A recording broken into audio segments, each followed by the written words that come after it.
The following episode of the Kingdom of Isolation contains footage from the film being discussed. The footage is used solely for the purposes of education, commentary, and criticism under fair use. Please support the animators by watching this film on Disney Plus or home media where available. This episode also contains spoilers throughout.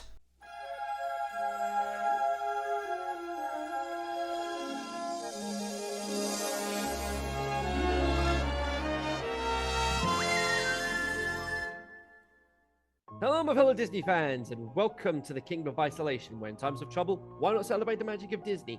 I'm Kenzie Retro, and today, let's just get this over with. We're talking about Planes, Fire and Rescue, released in 2014, a sequel that released less than 12 months after a film that most people had already written off. Because, let's not rewrite history, Planes was bad, not misunderstood, not secretly clever, just a flat knockoff cash-in that wore Pixar's aesthetic without any of its soul. And instead of slowing down or course correcting, Disney rushed out a sequel almost immediately. Fire and Rescue arrived to slightly better reviews, emphasis on slightly, but that minor improvement didn't matter. Audiences stayed away, the box office underperformed, the franchise stalled on the runway, and the Planes experiment ended right there. And yet somehow in this rushed, commercially unsuccessful sequel is a story about burnout, physical limitation, and the terrifying realization that the thing you trained your entire life to do might suddenly be gone. We're going to be looking at a sequel that nobody asked for, released too fast, received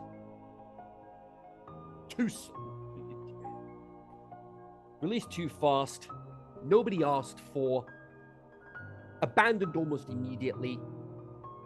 Critical reception wasn't much better, and my initial reaction was just, please let this be better than the first film. Turns out, no, it's actually worse. But I will get the one of only two positives I have for this film. But then one of those positives gets immediately cancelled out because of the negative that I have correlated with it. Actually, both positives have negatives correlated to them, so the positives are cancelled out. Just get this over with, because I never want to hear about this again.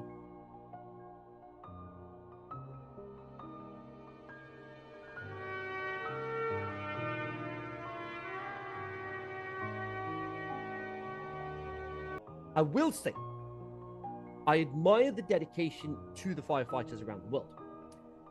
And I would actually extend that to all the emergency services, especially at this time of year, when they're spending a lot of time away from their families.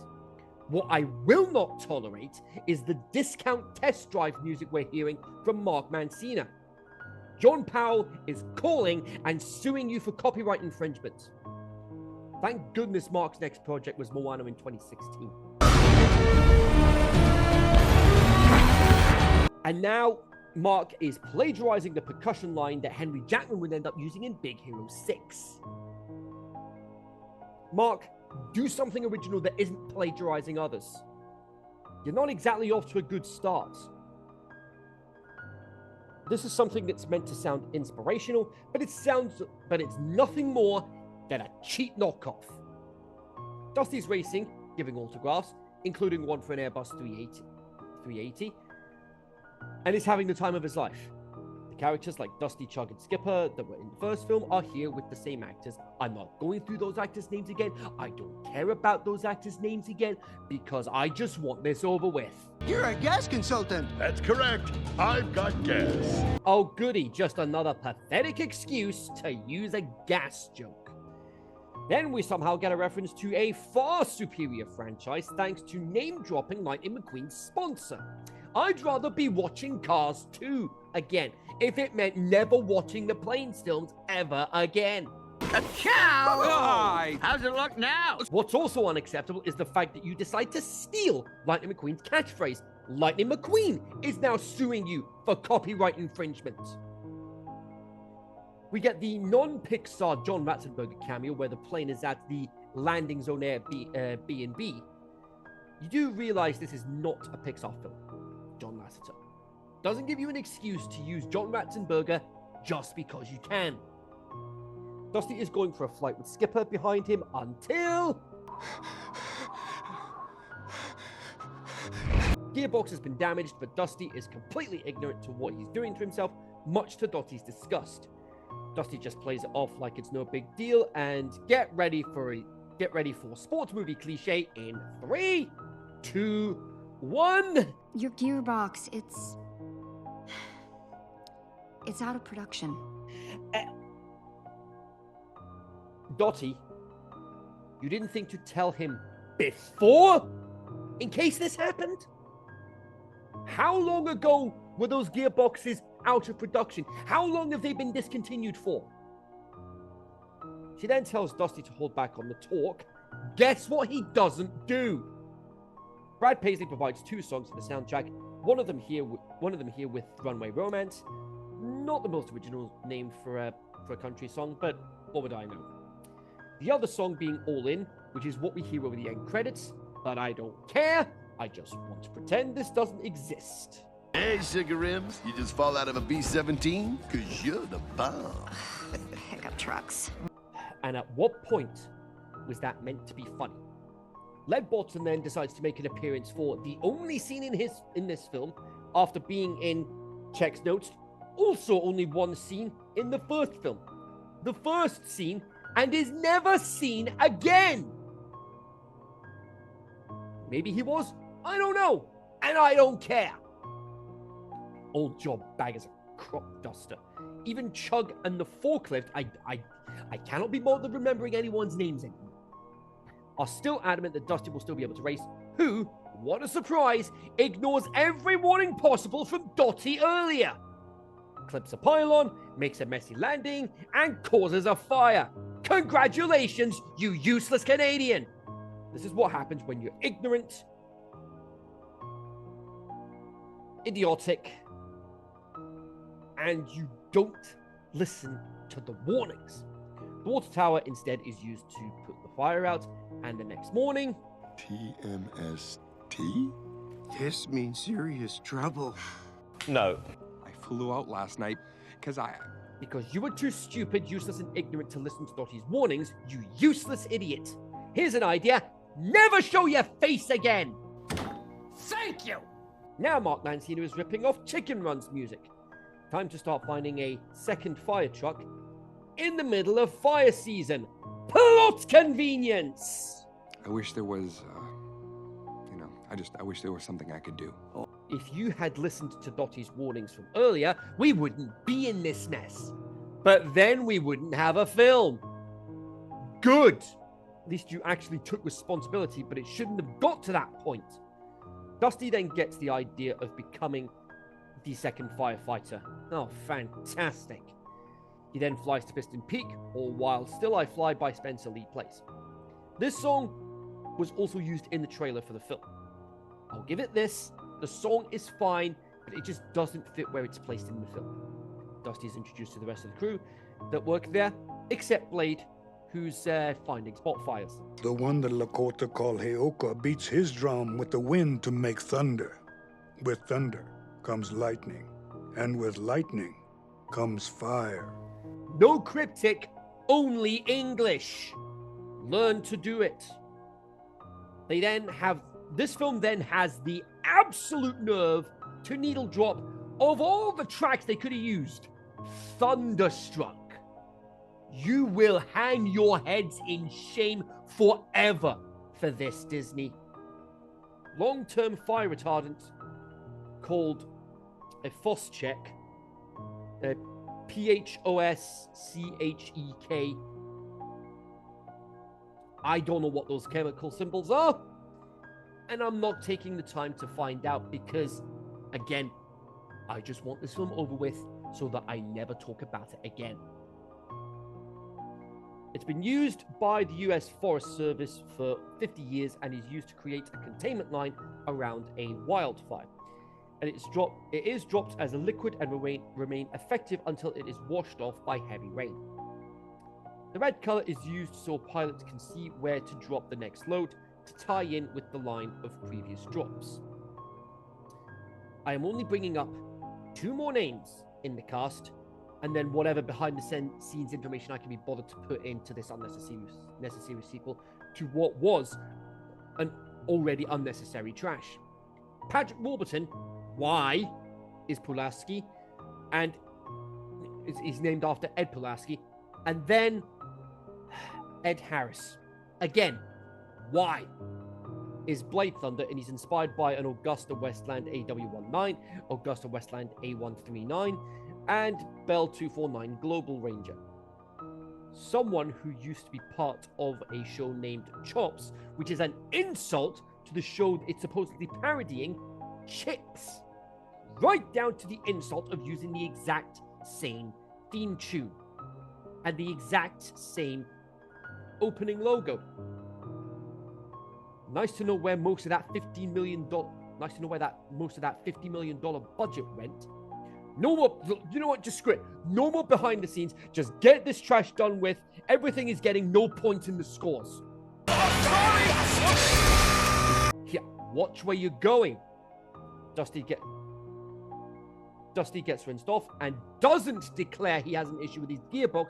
Something that should be done when you apply for any job is declare your history of illness, including the medication you're on. Something Dusty doesn't do, and any rational person would reject you on the spot for not declaring any of this. Even Blade is not thrilled about having Dusty working alongside him. We get even more Chicken Run ripoff music as Dusty gets pontoons installed in place of his landing gear. Flying low, no problem. Overconfidence, the kind of attitude that can get you killed.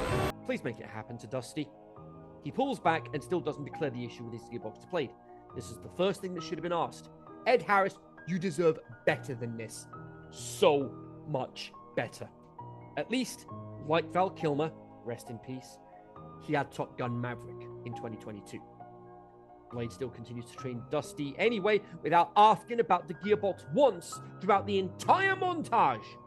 Dusty's squad supposedly manages to source a new gearbox for him. Guess what ends up happening instead? No, that's the way it No, works. you are not, Blade. You're hiding a world-famous racer right here at Piston Peak. Rip Slinger! You stupid! The level of stupidity here is astronomical.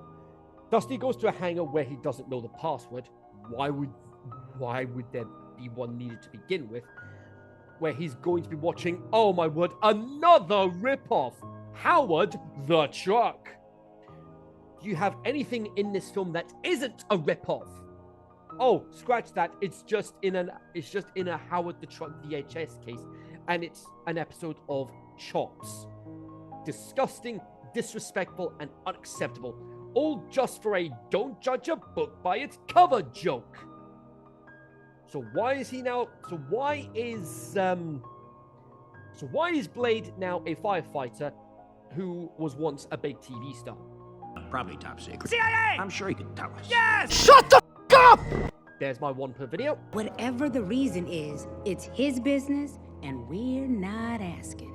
So guess what Dusty decides to do later? Big fire emerges from several spot fires. Time to get ready to put it out. Not you, Dusty. You're not ready. Blade tells him to wait in the hangar. I want to help. Then you can help by following orders and waiting in the hangar. Fire is now contained and with Blade laying into Dusty in the bluntest way possible. I saw the jumpers in You trouble. broke so formation in a crowded airspace. Could have been you spread all over the woods instead of retardant.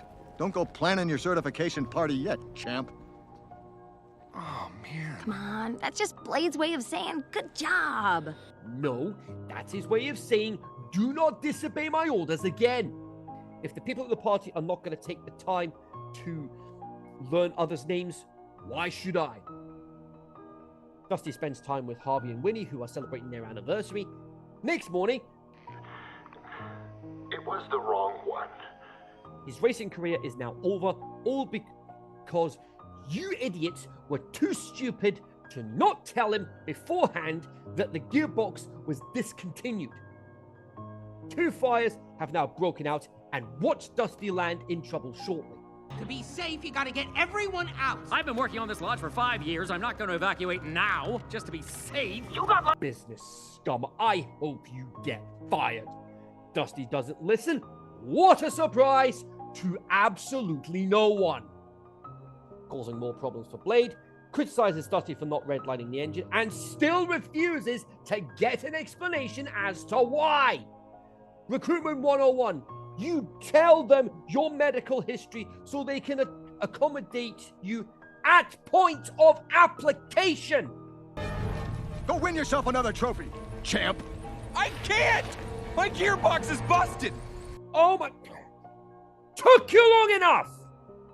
Of all the times to tell him, for the sake of plot convenience, you choose in the middle of a life and death situation. You would be fired without severance pay on the spot and blacklisted for not declaring an issue like that when you arrived. Mr. Ignorant because business is completely ignorant until it's too late. Congratulations, you're an idiot. I'm the superintendent, and today is about me and my lodge, and... You selfish, self-centered pig. I hope you burn. Evacuation happens whether you like it. Evacuation happens whether you like it or not, Spinner. Deal with it. Blade has to be lifted back to base, and it comes clean about why he left Chops. He lost his on-screen partner due to a stunt gone wrong. Spinner, meanwhile... Got it!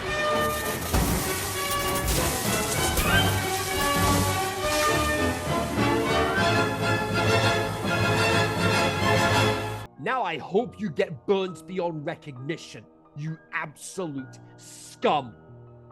You are more concerned about your precious little lodge than a life-threatening situation. Your pettiness has put lives at risk. This is why you will never be respected again, especially given that we had actual wildfires in Southern California in January 2025, where people actually died and lost their homes. People like you are why they are no longer here. People like you are why their livelihoods have been destroyed. Because of your selfish and ignorance, nobody because of your selfishness and ignorance, nobody will ever be above the emergency services, especially you. Roads and rails are soon cleared, which begs the question, why isn't there more firefighters in the area or coming from elsewhere? Dusty goes to save Harvey and Winnie. Blade comes, conveniently, just in time. Dusty ignores the warning light, and then his engine's gone, causing him to crash. Countless hours and days are spent rebuilding Dusty, and somehow he's okay. I like watching you sleep. That is just creepy. Then we're somehow led to believe that a Deus Ex Machina moment that leaves his gearbox completely fixed. We're somehow led to believe that a Deus Ex Machina manages to repair his gearbox. He's now certified. We have more Chicken Run ripoff music. The airport's back up and running. We get an aerial display, a mid-credit scene I don't care about, and no explanation on what happened to Piston Peak or the Lodge, aside from the fact that the Lodge is okay. Just get me to the scores. Story, -1. Congratulations, you're a failure. The story is a conveyor belt of sports movie and family film cliches assembled with zero imagination. Every plot beat is telegraphed well in advance. The career-ending injury, the ignored warnings, the forced reinvention arc, the inevitable redemption. Nothing surprises, nothing evolves, and nothing earns its emotional beats. Instead of letting consequences matter, the film repeatedly resets itself through conveniences and last-minute fixes, culminating in a lazy Deus Ex Machina that undercuts the entire premise. What could have been a grounded story about limitation and responsibility collapses under its own predictability. The characters, also a -1. Congratulations, you're a failure. The writing actively disrespects both its characters and its cast. Dusty is written as relentlessly ignorant, repeatedly ignoring explicit warnings and basic safety protocols, yet the film bends over backwards to excuse his behavior. Supporting characters either fail to communicate vital information or exist purely just to prop him up. Worst of all is the casting of Ed Harris, an actor with genuine gravitas. Wasted on a thinly written parody character in a film that can't decide whether it wants to respect real emergency services or cartoonify them. Harris deserved far better than this, and the script gives him absolutely nothing to work with. The visuals, 1 point. For an unnecessary sequel, the animation makes no meaningful attempt to improve on its predecessor. Everything looks serviceable at best and uninspired at worst, coasting on familiarity rather than ambition. There's no visual growth, no heightened sense of scale, and no cinematic flair to justify returning to this world. It exists just because it has to, not because anyone wanted to push the medium forward. Soundtrack, -1. Congratulations, you're a failure. The score borders on outright plagiarism. The film repeatedly lifts musical ideas that evoke How to Train Your Dragon, Chicken Run, and the soon-to-be-released Big Hero 6 at the time this film was released. And even needle drops like Thunderstruck with zero subtlety or justification. Rather than building its own identity, the soundtrack constantly reminds you of better films and soon-to-be better films with better composers, John Powell and Henry Jackman. It's not homage, it's imitation, and it becomes distracting, lazy, and downright embarrassing.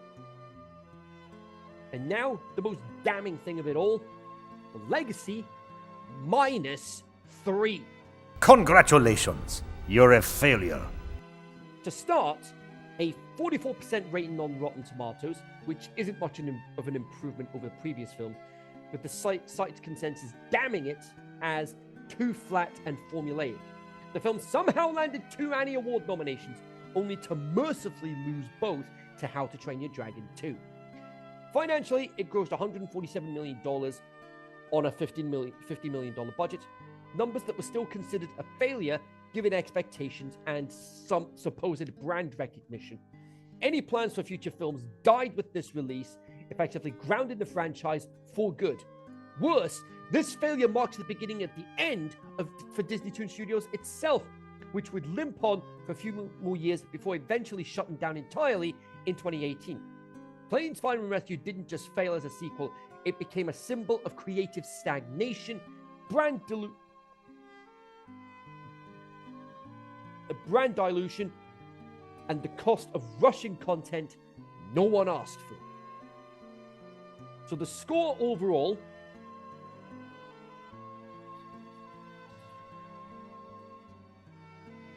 -10%.